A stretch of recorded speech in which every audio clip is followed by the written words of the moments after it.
Books forever में खुशामदीद। Novel दिल दिया दहलीज, जिसकी राइटर है रिफ़त सिराज, उसकी ये 17वीं एपिसोड है। तो आइए जल्दी से स्टार्ट करते इस एपिसोड को बगैर किसी देर के। उसने आहिस्तगी से दरवाज़ा बजाया। यस, अंदर से ऑफिसराना अंदाज में इजाज़त मिली। वो दरवाज़ा खोलकर ट्रे उठाकर अंदर आई। अस्सलाम वालेकुम। सुबह बखैर। वालेकुम अस्सलाम। यावर अली ख़ान नहा कर निकले थे और अब आईने के सामने खड़े बाल बना रहे थे। रात गालबन आप बहुत लेट आए। मैं खासी देर इंतज़ार करती रही। पता नहीं कब आंख लग गई। महीन के अंदाज में शर्मिंदगी थी। कसूर आपका नहीं, मेरा है। अगर शर्मिंदा होना बहुत ज़रूरी है तो मुझे होना चाहिए। वो आसमानी रंग के शलवार सूट में खास से हशाश बशाश महसूस हुए। नहीं, खैर ऐसा भी ज़रूरी नहीं। वो हंस पड़ी, बड़ी मुतरन्नुम और मुदर सी हंसी। यावर अली ख़ान ने कदरे चौंक कर उसकी सिम देखा। किस कदर शनासा सी हंसी है। वो कुर्सी पर बैठकर चाय बनाने लगी। सुर्ख और जर्द प्रिंट के जदीद तराश के सूट और शोल्डर कट हेयर स्टाइल में वो बहुत दिलकश दिखाई दे रही थी। वो उसे आईने में देख रहे थे। बच्चों को तलाश कर रहे हैं अम्मी। उसने उनकी नज़रों को महसूस कर लिया था। बड़ी सादगी से मुस्कुरा रही थी। मैं किसी में किसी को तलाश नहीं करता। हर इंसान का अपना अलहदा रंग ढंग होता है। वो बरजस्ता कहकर आईने के सामने से हट गए थे। अब बताइए, आपका क्या प्रोग्राम है? वो बेड पर बैठ गए। मेरा प्रोग्राम? उसने हैरत से उनकी सिम देखा और चाय का कप उनकी तरफ बढ़ा दिया। जी, आपका प्रोग्राम हमारे साथ चलने का, उन्होंने इत्मीनान से कहा। आपके साथ? वो मज़ीद हैरान हुई। क्या अनुमान से आपकी इस मौजू पर कोई बात नहीं हुई? इस बार हैरान होने की बारी उनकी थी। नहीं तो? उसके चेहरे से फ़िक्रमंदी झलकने लगी। चलिए खैर, फिर छोड़िए इस मौजू को, नुमान के सामने ही बात करेंगे। चलिए अब ये बताइए, आपकी प्लानिंग क्या है? उन्होंने हल्का सा सिप लिया। फ़िलहाल तो कुछ नहीं, एग्ज़ाम में तो खासा टाइम है, बस हल्की फुल्की स्टडी हो रही है। वो अब उलझी हुई सी महसूस हो रही थी। फिर इसके बाद? वो मुसलसल सवाल कर रहे थे। कुछ नहीं। कुछ सोचा नहीं? तो फिर सोचना शुरू कर दें। शायद नुमान आपकी शादी की फ़िक्र में है। उनका अंदाज़ आम सा था। नुमान भाई तो बस। वो खासी झिम गई। उन्होंने मुझसे भी कहा है कि इस कार्य खैर में मैं भी हिस्सा लूँ, लिहाजा पहले इतना तो मालूम हो जाए कि आप अपने पार्टनर में क्या क्या खूबियाँ देखना चाहती हैं। वो संजीदा थे। महीन को जैसे अचंभा हुआ था, जैसे उसे यावर अली ख़ान से इस अंदाज़ की बातों की उम्मीद नहीं थी। खूबियाँ जानने के लिए तो बहुत ज़्यादा करीब रहना ज़रूरी है। दूर दूर से तो बस अंदाजे ही लग सकते हैं। वो हल्के से सकते मुस्कुराते हुए कहने लगी। वो मुस्कुरा रही थी। फिर भी एक बाशऊरी इंसान के ज़हन में कोई ख़ास तकाज़ा तो हो सकता है ना। यावर अली ख़ान के पास एक और दलील थी। नहीं, कोई ख़ास तकाज़ा नहीं, बस ये कि मुझसे ज़्यादा काबिल, मुझसे ज़्यादा तालीम याफ्ता और बेहद मैच्योर हूँ। वो इसलिए कि जो मसाइल पैदा हुए उन्होंने मुझे अपनी उम्र से बहुत आगे देखना सिखा दिया। इस मर्तबा वो खासी संजीदा थी। दौलत, ख़ानदान, इसके अलावा? यावर अली ख़ान ने उसके सामने शायद पहली बार कोई लतीफ़ सा मजाक किया। ये सब चीज़ें ऑलरेडी हैं मेरे पास, और फिर ये तो बंदे की लक होती है। वो खिलखिलाकर हंस पड़ी। यावर अली ख़ान की खुश्क बेरस बेरंग ज़िंदगी यहाँ से वहाँ तक झिलमिला उठी। आपने माँ की कमी का जिक्र किया तो मुझे ध्यान आया, रोशी में तो इस किस्म की कोई मैच्योरिटी मुझे नज़र नहीं आई। बस एक बात उसमें बहुत वाज़ेह है, वो है ज़िद। यावर अली ख़ान सिगरेट सुलगाने लगे। उसमें मैच्योरिटी इसलिए नहीं आई कि आसपास उसके प्रॉब्लम सॉल्व और शेयर करने वाले बेशुमार लोग मौजूद हैं आपके अलावा। अब तंज करने का कोई मौका हाथ से जाने ना दिया करें। खैर, मुझे आपकी ये जुर्रत नागवार नहीं गुजरती। आपने तो शायद रोज़े अव्वल ही से मुझसे बराबरी की ठान ली थी और मुझे वाकई हैरान किया था। उन्होंने गहरा कश लगाकर इतनी देर में पहली मर्तबा उसके चेहरे पर एक नज़र डाली। आप हमारे ऑफिसर नहीं हैं, हम दरिया बस्ती की रियाया नहीं हैं। फिर जुर्रत होने ना होने का क्या सवाल? हमें क्योंकि इस घुटन नहीं, इसलिए बस ये स्टाइल है हमारा मुस्तकिल किस्म का। वो एक मर्तबा फिर खिलखिलाकर हंस पड़ी। रोशी गैर ज़रूरी लाड प्यार और एहतियात से टूट फूट गई है, बिल्कुल ऐसे जैसे क्रिस्टल के साथ गैर ज़रूरी एहतियात की जाती है, मगर एक रोज़ वो भी टूट ही जाता है। गैर ज़रूरी कॉन्शियस हो गई है वो, मगर क्रिस्टल दोबारा जुड़ता तो नहीं है। यावर अली ख़ान फ़िक्रमंद नज़र आए। वो क्रिस्टल नहीं है, इंसान है। महीन मुस्कुरा पड़ी। पता नहीं कैसा मिजाज है हमारा जो हमें लाजवाब कर देता है। जी चाहता है उसे बहुत करीब ले आएं और बदले के तौर पर उसे लाजवाब करके रखते। यावर अली खान ने सिगरेट की झाड़ राख जारी, मगर उसके तासुरात देखने की ज़रूरत महसूस नहीं की। माहिन का दिल धक से रह गया, बल्कि टांगें कांपने लगी। सारी खुद एतमादी हवा होती महसूस हुई। ये नॉर्मल सोच नहीं है, इंतहा पसंदी है। उसने खुद पर काबू पाते हुए नहायत वकार से जवाब दिया, जैसे कुछ समझी नहीं। किसी के सर्टिफिकेट से कभी किसी की सोच बदली है? वो मबहम सा मुस्कुराए। माहिन पर अचानक आसमान टूटा था। उसकी बदहवासी बेहद फितरी अमल थी। उसे ध्यान आया उसके और यावर अली खान के दरमियान बस एक छोटी सी तपाई है। उसे बुरी तरह ये फासला महसूस हुआ। वो एकदम उठ खड़ी हुई। हाजरा को भेजती हूँ, वो आपके कपड़े वगैरह प्रेस कर देंगी। इतना कहकर वो तेज़ी से बाहर आ गई। वो गौर करना चाहती थी ये क्या हुआ है, ये आम बात थी या ख़ास, या ये कि उनका मतलब कुछ और था, वो कुछ और समझिए, या फिर ये कि वो भी तो उन्हें जिज कर देती। आखिर उन्होंने कुछ ना कुछ तो कहना ही था। वो तो बहुत सादा और रूड हैं। हिस्से लतीफ़ तो शायद उनके नज़दीक भी नहीं पटकती, मगर नहीं, मर्द कहकर मुकर जाए वो अलग बात, राह दिखाकर रास्ता बदल जाए दूसरी बात है, मगर मुकाबिल बैठी औरत को गलत फहमी नहीं हो सकती। इसलिए कि जब औरत मर्द के मुकाबिल हो, तन्हा हो, तो उसका पूरा वजूद नाक आँख कान बना हुआ होता है। वो सर झटकती हुई नीचे उतर रही थी। ला हौला वला कुव्वता। उसने अपना तज्जिया पेश कर दिया। ना खुशी थी, ना रंज, ना अफसोस था, ना मलाल, बस हैरत थी। सोच जैसे एक मकाम पर ठठक सी गई थी। उसने खिड़की से देख लिया था। वो किताब लेकर बाग की तरफ जा रहा था। वो तेज़ी से कमरे से बाहर आई और तकरीबन दौड़ती हुई उस तक पहुंची। वो भी कदमों की धमक पर रुककर पीछे देखने लगा था। ओह आप, उसने गहरा सांस लिया। क्या मसला है अब? उसका अंदाज खासा रूड था। तुम तो मुझे जैसे मर्दे बहरान हो, जैसे बड़े मर्दे बहरान हो। मैं ज़्यादा लंबी बात नहीं करूँगी, बस ये बताओ झूमर भाभी कराची क्यों गई थी, जबकि उनके मियाँ यहाँ सर फोड़ रहे थे? वो घर आई। वो कराची नहीं गई थी, उसने मुख्तसर जवाब दिया। तो यूरोप गई थी? उसका अंदाज हनूस था। वो खामोश रहा। मैं कुछ पूछ रही हूँ। वो मज़ीद तैश में आ गई। पूछिए, बल्कि पूछती रहिए, पूछने पर कोई पाबंदी नहीं, मगर जवाब देना मुझ पर फ़र्ज़ नहीं। वो पुरसुकून अंदाज में गोया हुआ। क्यों फ़र्ज़ नहीं? जिससे सवाल किया जाए वो जवाब देने का पाबंद होता है। कहाँ लिखा है? वो बलाखिर मुस्कुरा दिया। मेरे सर में। वो झला गई। हाँ, ये कोई हैरत की बात नहीं, वहाँ लिखा हुआ हो सकता है। वो हौज की मुंडेर पर बैठ गया। अच्छा, ज़्यादा चिल्लाने की कोशिश नहीं करो, वो बरहमी से बोली। आप क्यों हलकान हो रही हैं? वो ज़िद सा हो गया। मैं हलकान नहीं होगी तो क्या काला चोर हलकान होगा? क्या ऑल फॉल बोल रही थी? रात झूमर भाभी, चक्कर क्या है? मुझे याद नहीं रात क्या बात हुई थी। वो किताब खोलने लगा। ज़्यादा अनजान बनने की कोशिश नहीं करो। तुम उनका वो अंदाज़ हज़म कैसे कर गए? सो अगली, सो चीप, नॉनसेंस, उसने हकारत से कहा। कोई ऐसी बात नहीं हुई। क्यों बेचारी झूमर भाभी को बुरा भला कह रही हैं? ये भी भला कोई बात है? अपने क्यास को यकीन बनाकर अपनी ज़ात को रख देना। वो आपकी तरह ज़हीन और इतनी ज़्यादा पढ़ी लिखी नहीं है। नज़रअंदाज कर दें और अपनी दुनिया में मगन हो जाइए। बारी ने कमाल रसानियत और मेहरबानी से उसे समझाया। मैं उनके अल्फाज की तरफ तो ध्यान नहीं दे रही, उनका अंदाज़ मेरी आंखों के सामने घूम रहा है। प्लीज़ रोशी बीबी, मुझे पढ़ने दें। हवेली की तमाम ख़वातीन मेरे लिए मोहतरम हैं और मुस्तकबिल करीब और मुस्तकबिल बईद में हवेली की किसी खातून से मेरा कोई नया रिश्ता इस्तवार होने का इम्कान नहीं, और ना ही मैं ऐसा चाहूँगा। वो इतना कहकर सफ़ात उलट पुलट करने लगा। रोशी चंद सानिया साकित सी खड़ी रही। तुम शदीद एहसास कमतरी का शिकार हो। तुम इस हवेली के मुलाजिम तो नहीं हो, और ये कि जब झूमर भाभी कर रही थी तुम्हें टोकना चाहिए था, अपनी नाराज़गी का इजहार करना चाहिए था। वो उसी साबका अंदाज में गोया हुई। जिन कामों से ना मेरा फ़ायदा हो रहा हो ना नुकसान, मैं उनमें कोई रोल अदा करना नहीं चाहता, उसने अपने मखसूस पुरसुकून अंदाज में जवाब दिया। मगर तुम ये तो मानो कि उनका अंदाज़ गलत था। वो अपनी जगह अड़ी हुई थी। हाँ, मैं ये मानता हूँ, ये सब उन्हें ज़ेब नहीं देता, उसने बलाखिर कह दिया। तो बस मसला ही कोई नहीं, मगर तुम ये ज़रूर जताना कि तुम इस किस्म की बातें पसंद नहीं करते। रोशी सीने पर हाथ बांधते हुए बोली थी। मैं जता चुका हूँ, वो आहिस्तगी से गोया हुआ। कब? रोशी ने उलझ कर देखा। बारी खामोश रहा। मैं कुछ पूछ रही हूँ, इससे पहले भी वो ये हरकत कर चुकी हैं। और कहाँ? उसने जिरा की।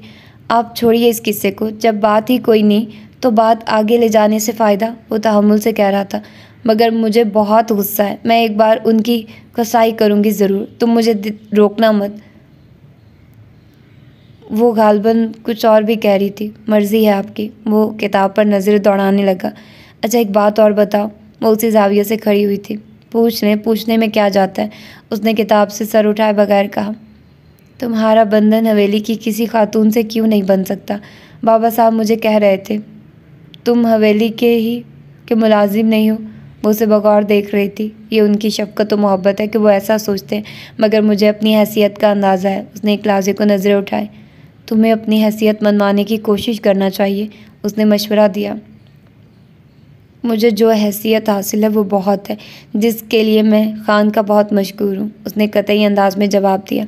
शायद तुम में हिम्मत की कमी है, उसने चोट की। शायद, बारी ने कमाल बेनियाजी से जवाब दिया और सामने देखने लगा।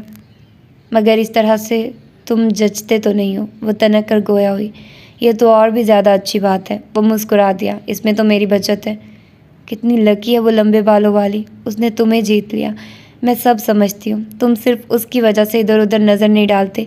रोशी ने ज़बरदस्ती शोखी का मुजाहरा किया। ये मेरी लक है कि उसने मुझे पसंद किया।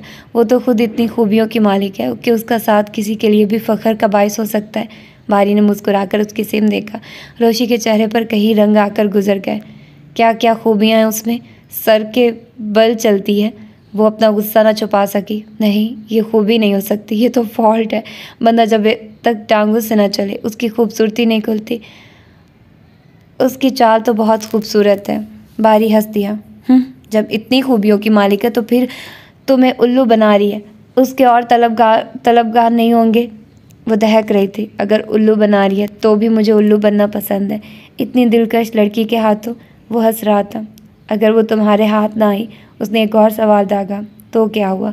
ज़िंदगी कामयाबी और नाकामी के सिलसिलों का नाम है। वो उसकी सिम देखने लगा। मुस्कुराहट अनूज होंठों पर खेल रही थी। तुम्हें दुख तो होगा, उसने नज़रें चुराकर पूछा। जाहिर है, बिल्कुल फितरी बात है, मगर जब दुख मिले तो बर्दाश्त करना चाहिए, उसने संजीदगी से जवाब दिया। हिम्मत है तुम में? वो इस्तज़ाई अंदाज में पूछ रही थी। हाँ है, उसने इत्मीनान से जवाब दिया। तो फिर उसे छोड़ दो। आपके हुक्म पर इतनी अच्छी चीज़ नहीं छोड़ी जा सकती। आखिर ज़बान भी कोई चीज़ होती है। ज़बान दी है तुमने उसे? उसकी आवाज़ आहिस्ता थी। जाहिर है फ्लर्ट तो नहीं कर रहा। अब मैं पढ़ सकता हूँ, उसने जैसे इजाज़त तलब की। रोशी जल्दी से पलट गई। भारी किताब थोड़ी के नीचे टिकाए उसे देखता रहा। अभी थोड़ी देर पहले लाल खान उसे तैयार रहने के लिए कह कर गया था कि आरिफ के यहाँ चलना है। वो अजीब अंदाज में तैयार हो रही थी। उस पर इंकशाफ हुआ कि वो अंदर से खासी खुशी महसूस कर रही है। वो अपने एहसास से खौफज़दा हो गई। खूबसूरत साड़ी उसने निकाली थी, वापस रख दी और आम सा घर में पहनने वाला सूट इस्त्री करने लगी, जैसे बहुत एहतियात कर रही हो। वो शादी के बाद से बहुत एहतमाम से तैयार होती थी, ख्वाह कहीं भी जाना, मगर आज वो बहुत सादा थी। पता नहीं क्यों अपने आप से डर लग रहा था। वो कपड़े तब्दील करके चादर ओढ़कर वहीं कमरे में बैठी रही और लाल खान का इंतज़ार करने लगी। अरे तुम तैयार नहीं हुई? लाल खान कमरे में आकर हैरत से उसे देखने लगा। कपड़े बदल तो लिए हैं, वो बेजारी से बोली। क्या और कपड़े नहीं है तुम्हारे पास? आरिफ की माँ तुम्हें पहली बार देखेगी, क्या कहेगी मेरे बारे में, क्या सोचेगी कि तुम्हें कपड़े बनवा कर नहीं देता? लाल खान ने कदर नाराज़गी से कहा। क्या कपड़े कपड़े किए जा रहे हैं आप? मेरा दिल नहीं चाह रहा। वो भी तल्खी से गोया हुई। लाल खान चौंक कर उसकी सूरत देखने लगा। क्या हुआ तुम्हारे दिल को? वो खफगी से पूछ रहा था। दिल को तो कुछ ना कुछ हो ही जाता है, ये कोई अपने बस की बात है? बड़बड़ाई। ठीक है, चलो ऐसे ही चलो। लाल खान ने बड़ी जल्दी हथियार डाल दिए और कमरे से बाहर निकल आया। बालू पर्स उठाकर उसके पीछे पीछे चल पड़ी। गाड़ी घर से बाहर ही खड़ी थी। उसने गेट को ताला डाल दिया। लाल खान गाड़ी में बैठ चुका था, वो भी उसके साथ आ बैठी। रास्ते भर उनके दरमियान अजीब सी खामोशी हाल रही। तकरीबन 40-50 मिनट पर मुहित फासला था।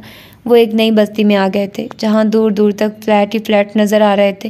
वो एक शानदार इमारत के सामने रुक गए थे। आरिफ का फ्लैट ग्राउंड फ्लोर पर ही था। लाल खान ने लाल बेल का बटन पुश किया। तकरीबन 2 मिनट बाद ऑफ वाइट दरवाज़ा वाह हुआ। सामने ही आरिफ खड़ा था। हाँ आप? वो लाल खान के गले लगते हुए बालू से मुखातिब था। बहुत बेईमान हो, बगैर बताए चले आए। जी चाहता है तुमसे बात भी ना करूं।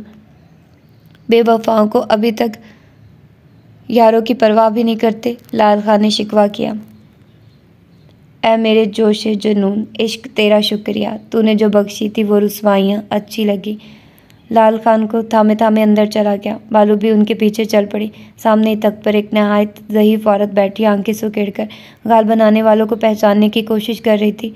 अस्सलामुअलैकुम अम्मा, कैसी हैं आप? लाल खान ने कदर नज़दीक होकर सलाम किया। वालेकुम अस्सलाम, जीते रहो। लाल खान है ना? आरिफ की माँ ने कांपती हुई आवाज़ में पूछा। ठीक पहचाना अम्मा।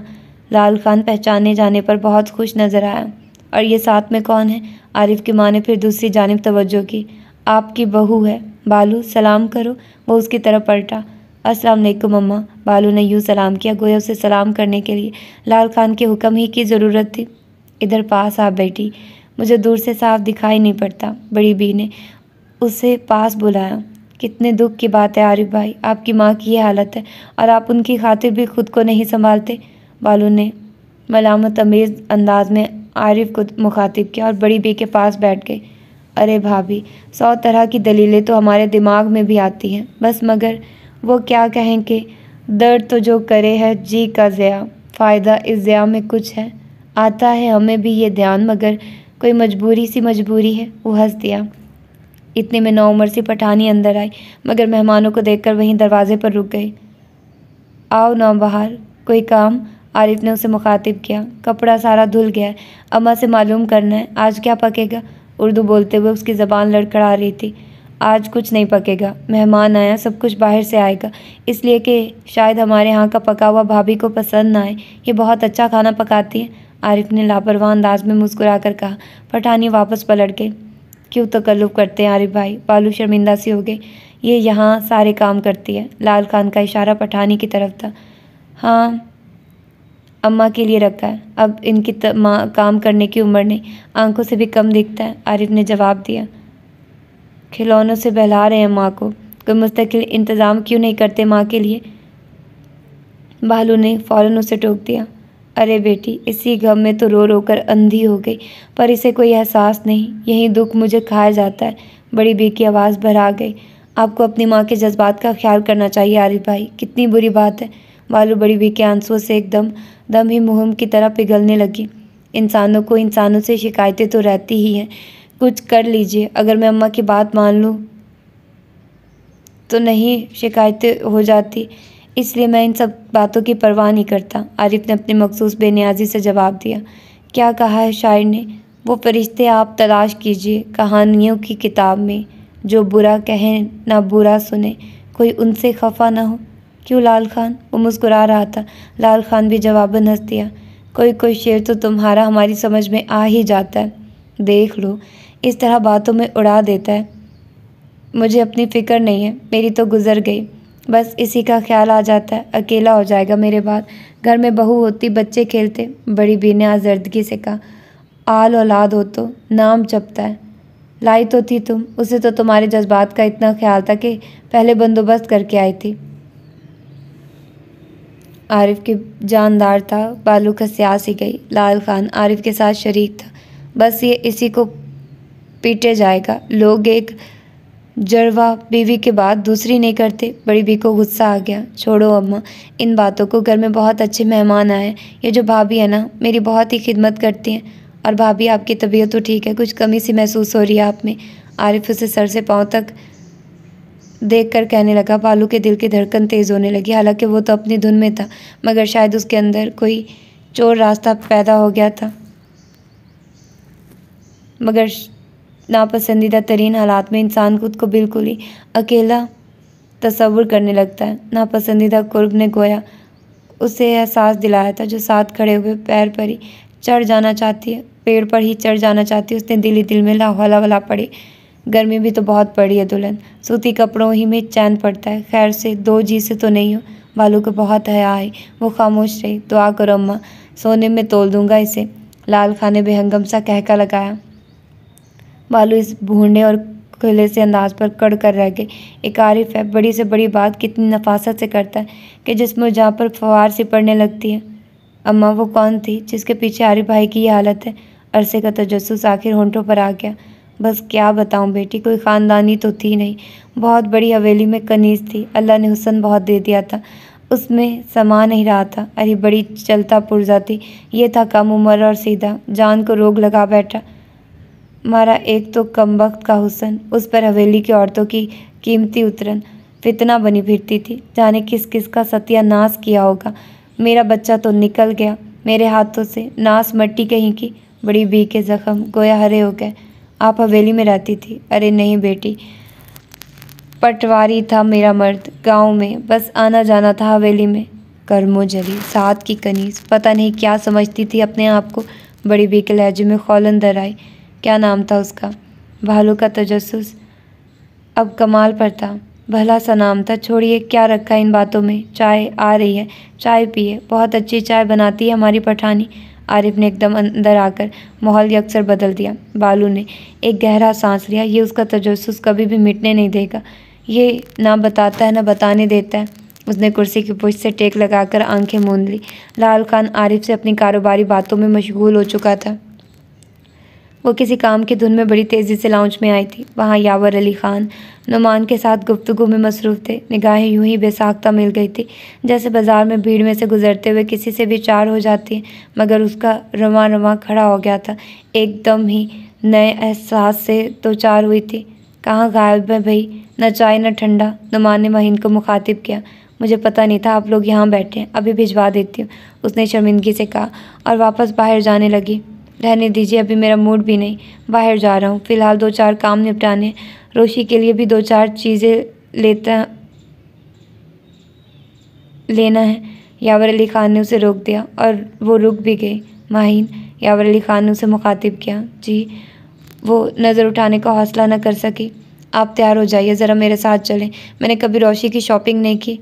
फिर अब क्यों कर रहे हैं? उसके मुँह से बेसाख्ता निकल गया। आपने बेटी को करीब जो कर दिया। वो बहुत धीमी आवाज़ में कह रहे थे। हाँ हाँ, तो चली जाओ ना, यूँ भी तुम कहीं निकलती नहीं हो। नुमान ने भी उससे पुरजोर अंदाज में कहा। ठीक है, मैं तैयार होकर आती हूँ। यावर अली ख़ान ने अपनी सुर्ख आंखें एक लाजे को उठाकर उसके सिम देखा कि मर्द पत्ता फेंक कर कई बार औरत को देखता है। उसे अगले मरहले की तैयारी करना होती है। आप कितना टाइम देंगी? महीना आगे बढ़ते बढ़ते रुक कर पूछने लगी। जितना मर्जी ले लें, वो बरजस्ता बोले। मेरा मतलब है आप लेट तो नहीं हो जाएंगे? वो घबराकर नुमान की तरफ देखने लगी। जवाब में सिर्फ यावर अली ख़ान ने उसकी तरफ देखने पर इत्तफाक किया। महीन का दिल फिर ठटक गया। उसने दुपट्टे से चेहरा पूंछा। मैं अभी आती हूँ, वो ये कहकर बाहर निकल गई। वो दोनों फिर बातों में मसरूफ़ हो गए। महीन गुमसुम सी अपने कमरे में आई थी और वार्डरोब खोलकर खाली खाली नज़रों से कपड़ों को देखने लगी। फिर आहिस्तगी से एक सुर्ख कॉटन का सूट निकाल लिया। कपड़े बदलने में उसे बामुश्किल 3 मिनट लगे होंगे। मैचिंग वो करती नहीं थी, सिर्फ हमरंग चप्पल अलबत्ता पाँव में डाली थी। लिपस्टिक लगाते हुए उसके एहसासात अजीब से हो रहे थे। औरत की तैयारी में भी अजीब से भेद पोशीदा होते हैं। हालांकि दिल कई बार टोक चुका था और पूछ रहा था कि जब नागवारी भी नहीं, जब खुशगवारी भी नहीं, तो फिर ये सब क्या? जानती हो, तुम्हारी सबसे बड़ी बहन उनके निकाह में थी। पता है, उनकी बेटी ब्याहने की उम्र को आ गई है। खबर है वो तुमसे कितने बड़े हैं? उसने झुंझलाकर लिपस्टिक का ढक्कन ज़ोर से बंद किया। उन्होंने मुझे कहा ही क्या है? मैं क्यों इतनी कॉन्शियस हो रही हूँ? बाज़ औक़ात गलतफ़हमी भी तो हो जाती है। वो स्टूल से ही उठ खड़ी हुई और पर्स हाथ में ले लिया। बेड पर पड़ी हुई चीज़ें जल्दी जल्दी समेटकर वापस लाउंज में आ गई। चलें, उसने नज़रें उठाए बगैर कहा। नुमान ने जेब टटोलकर चाबी निकाली और यावर अली ख़ान को थमा दी। यावर अली ख़ान उसकी तरफ मतवज्जे हुए बगैर बाहर पोर्च की तरफ निकल गया। मर्द में ज़रा सी भी बसीरत हो तो वो औरत की तैयारी के अंदाज से उसके दिल का भेद जान सकता है। इसीलिए शायद उन्हें उसकी तरफ बार बार देखने की ज़रूरत भी नहीं रही थी। वो आहिस्ता आहिस्ता चलती हुई गाड़ी की तरफ आ रही थी। दिल परेशान सा भी था कि वो साथ चल तो पड़ी है, इम्तिहान आ पड़ा तो क्या करेगी। यावर अली ख़ान गाड़ी में बैठ चुके थे। वो बराबर में बैठ गई, मगर एकदम चुपचाप। आपको रास्तों का पता है? उसने किसी ध्यान से चौंक कर उनसे पूछा। आप साथ तो हैं, बड़े सादा अंदाज में जवाब आया था। उसका दिल तो उछल कर हलक में आ गया। शुरुआत ही मुश्किल थी। यूँ भी कोई ख्याल सारे हवास पर गालिब हो तो हर बात उसी का परतू महसूस होती है। गाड़ी खुली शाहरा पर आ गई थी। कराची में ड्राइविंग बहुत मुश्किल होती जा रही है। ड्राइवर अच्छा खासा असाबी मरीज़ बन जाता है। यावर अली ख़ान एक सिग्नल पर ठहरते हुए गोया हुए। जी, महीने मुख्तसरन तायद की। आबादी के लिहाज से यहाँ की प्लानिंग सही खतूत पर नहीं है। वो फिर गोया हुए। जी, इस बार भी उसका जवाब मुख्तसर था। एक ज़माना था कि ये शहर सुकून के लिहाज से आइडियल हुआ करता था। जी, महीन के मुंह से फिर जी ही निकला। अच्छी तब्दीली है। आखिर आप मेरी ही जी हजूरी पर उतर आई। वो मबहम सा मुस्कुराए। आप सही कह रहे हैं। जी से बेहतर कोई जवाब मेरे पास नहीं। वो कदर झिम गई। मगर आज से पहले तो आपको मुझसे शदीद इख्तलाफ रहा है। वो गाड़ी आगे बढ़ाते हुए गोया हुए। तो इन बातों पर आज भी है, मगर इख्तलाफ का मतलब हमेशा का इख्तलाफ नहीं होता। अच्छी बात है, अच्छा किया आपने बता दिया, मुझे आगे सहूलत रहेगी। ये पहली मर्तबा हुआ था कि यावर अली ख़ान ने उसकी बात काटी थी। वो बाकी बात मुंह में ही दबा कर रह गई थी। किस किस्म की सहूलत? उसने ज़बरदस्त शऊरी कोशिश के बाद आखिरकार अपना एतमाद बहाल कर लिया। बताएंगे कि आपको जल्दी है? वो आंखों पर सन ग्लासेस चढ़ाए हुए थे। आवाज़ तो पहले ही सपाट थी। नहीं, भला मुझे क्यों जल्दी होगी? जब आपका मूड हो तो बता दीजिएगा। अच्छा ये बताइए, रोशी के लिए क्या लेना है आपने? उसने कमाल मुहारत से बात का रुख मोड़ लिया। कुछ ना कुछ तो लेंगे। ख्वाहिश तो यह है कि आपके हाथ से दिलवाएं, क्योंकि मुझसे तो वो खफा रहती है। वो धीमे से लहजे में बात कर रहे थे, तो आपको उसकी खफगी दूर करने की कोशिश करना चाहिए। उसने फ़ौरन टुकड़ा लगाया।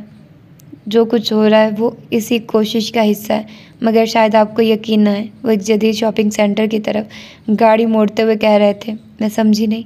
वो जान बचाने को अनजान बनना चाह रही थी, इसलिए कि अभी वो खुद पर भी वाज़ेह नहीं थी। अगर आप इजाज़त दें तो मैं समझा सकता हूँ। उन्होंने फ़राग दिली से पेशकश की। अभी मूड नहीं क्लास लेने का। उसने शरारत से अपनी जान बचाने की कोशिश की। वो मुस्कुराकर खामोश हो रहा है। जब आप हंसेंगे तो कैसे लगेंगे? वैसे सचमुच बताइए, आप आखिरी बार कब हंसे थे? महिन फिर मौजू बदलने में कामयाब हो गई। यावर अली ख़ान के चेहरे पर अचानक सर्द मोहरी झलकने लगी। हंसना कोई मुश्किल काम तो नहीं है, आप कोशिश कर सकती हैं। आवाज़ भी बेतासुर थी। या अल्लाह, वो बात पलट पलट कर आजिज़ आ चुकी थी। वो थे कि फिर उसके लिए नई बात निकाल देते थे। मैं तो बहुत कोशिश करती हूँ जब भी आपसे मुलाकात होती है, उसने संभल कर जवाब दिया। पता नहीं क्यों यूँ महसूस होता है जैसे आपने अपने आप पर खौल चढ़ाया हुआ है, और वो भी इतना मजबूत कि तोड़ना मुश्किल। उसने कदर झिझकते हुए बल आखिर कह दिया। आप में गट्स हैं, आप लोगों के खौल तोड़ सकती हैं। उनका अंदाज हनूज सर्द और बेतासुर था। खैर चलें, पहले कुछ ले लेते हैं, वापसी में ज़रूरी बात करेंगे। उन्होंने पार्किंग लॉट में गाड़ी रोक दी। ज़रूरी बात? महिन को नए सिरे से घबराहट होने लगी। तो ये थी इसकी आज की एपिसोड। इसकी अगली एपिसोड हम फिर पढ़ते हैं, मतलब थोड़ी देर बाद मैं पढ़ती हूँ, आपको फिर दूँगी। यार इसका प्रिंट बहुत ख़राब है और मैं बहुत ज़्यादा ज़िद हो रही हूँ इसको पढ़ते हुए, क्योंकि इसका मतलब इतने कोई बेवकूफ़ लोग हैं। अगर तुम लोग सॉफ्ट फॉर्म में एक चीज़ को कर रहे हो तो ध्यान से थोड़ा देख लो कि वो सही से आ रहा है कि नहीं आ रहा, स्कैन ठीक तरह से हो रहा है कि नहीं हो रहा। उसका आधा जो होता है ना प्रिंट, वो अंदर घुसा हुआ है। मतलब इतनी सेंस नहीं है आप में, और मुझे इतनी कोफत हो रही है इसको पढ़ते हुए कि मुझे कुछ अल्फाज का पता ही नहीं चल रहा कि वो क्या बोला हुआ है, क्या उसकी लाइन आगे होनी है, किस तरह से अल्फाज को अदा करना। और मैं बहुत ज़्यादा इस चीज़ से ज़िच भी हो रही हूँ और मुझे बहुत ज़्यादा कोफत भी हो रही है। तो इस तरह से कुछ होते हैं लोग जो इस तरह से आपको चीज़ तो दे देते हैं, लेकिन आपको ठीक तरह से वो हक नहीं अदा करते कि उससे ठीक तरह से आपको वो चीज़ मिले और आप अच्छे तरीके से उसको पढ़ पाएँ। अगर यही थोड़ा बहुत अच्छा होता तो मुझे इतनी रवानगी से पढ़ना था ना। अब मैं बार बार अटक रही हूँ, जो कि मैं खुद आवाज़ार हो रही हूँ, और आप लोग सुन रहे हैं तो यकीनन आप मुझसे ज़्यादा आवाज़ार हो रहे होंगे। अब मैं क्या कर सकती हूँ? मैं कोशिश कर रही होती हूँ कि जहाँ पर मैं कोई जुमला रवानगी के साथ ऐड कर सकूँ कर देती हूँ, नहीं तो फिर ऐसे ही आवाज़ारी होती है तो फिर होने दो। बाकी नावल बहुत मज़े का है, और ये कहानी वाकई में ही ट्विस्ट आ रहे हैं काफ़ी इसमें ज़्यादा। और मुझे एक मेरी मतलब कमेंट मुझे आया था कि वो कह रही थी कि ये बहुत मज़े का नावल है और इसमें बहुत ज़्यादा इंकशाफात होने हैं, और मुझे लग रहा है कि ये बहुत पुरस्कार सा नावल है, तो मज़ा आएगा पढ़ने में। और मुझे अभी भी अच्छा लग रहा है पढ़ते हुए, लेकिन प्रिंट अच्छा नहीं है, बिल्कुल अच्छा नहीं है। मैं कोशिश करूँगी, अभी लाइट नहीं है कि मैं कोई और तरीके से इसको निकालूँ, लेकिन मुझे नहीं लगता कि मुझे किसी और फॉर्म में ये मिलेगा। तो खैर अपना ढेर सारा ख्याल रखिएगा और मुझे दुआ में याद रखिएगा। मिलते हैं इसकी अगली एपिसोड में। अल्लाह हाफिज़।